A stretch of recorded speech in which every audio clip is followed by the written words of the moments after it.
बीरबल को दूसरे देश की संस्कृति, दूसरे राज्य की संस्कृति आदि जानने में बहुत उत्सुकता रहती थी। इसलिए बीरबल इराक जाने के लिए काफी उत्सुक था। सुबह सुबह बीरबल कुछ सिपाहियों के साथ इराक की ओर जाने के लिए निकला। बीरबल जब इराक पहुंचा तो उसकी काफी आवभगत हुई। इराक के बादशाह ने बीरबल से राजनीति को लेकर और बहुत सारी समस्याओं को लेकर काफी राय मांगी। बीरबल द्वारा दिए गए जवाब इराक के बादशाह को बहुत पसंद आया और वे उसके जवाब से सहमत थे। साथ ही इराक के दरबार के सभी दरबारी भी बीरबल की चतुराई को देखकर अत्यंत खुश थे।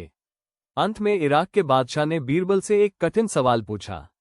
उन्होंने पूछा कि हिंदुस्तान के बादशाह और इराक के बादशाह को तुलना करने के लिए कहा जाए तो तुम क्या कहोगे?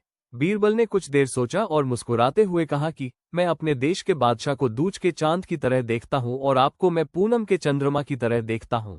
पूनम की चंद्रमा सुंदर और सुशील होती है। इराक के बादशाह अपनी तारीफ सुनकर काफी प्रसन्न हुए और बीरबल को बहुत सारे धन कपड़े देखकर उसे उसके देश जाने के लिए विदा किया। बीरबल राज्य में आया और बादशाह अकबर से मिलने गया तो बादशाह अकबर काफी गुस्से में थे। बादशाह अकबर को खबर मिल चुकी थी कि बीरबल ने उन्हें दूज का चांद कहा है और इराक के बादशाह को पूनम का चांद बताया है। बीरबल ने बादशाह अकबर के गुस्से में होने का कारण पूछा तो अकबर बादशाह ने कहा, तुमने अपने राजा को दूज का चांद कहा और दूसरे राज्य के बादशाह को पूनम की चांद का, ऐसा क्यों?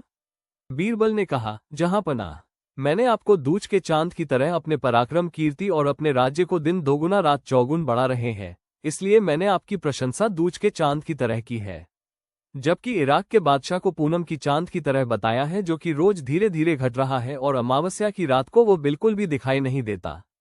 बादशाह अकबर, मैंने आपको दूध का चांद बताकर मैंने अपने राज्य के बादशाह की महानता का बखान किया है। दूज का चांद सभी को प्रिय होता है, सभी उसके दर्शन करना चाहते हैं। पूनम का चांद तो एक दिन के लिए ही चमकता है और दूज का चांद हमेशा चमकता रहता है। बादशाह अकबर, आप खुद ही फैसला करें कि आप दूज के चांद हैं या पूनम का चांद। बादशाह अकबर ने कहा, हाँ, दूज का चांद हूं मैं। और अपने बीरबल की बात सुनकर बादशाह अकबर अत्यंत खुश हुए। बादशाह अकबर ने उन लोगों की अच्छी सी खबर ली जिन्होंने बीरबल के खिलाफ बादशाह अकबर को सुनाया था।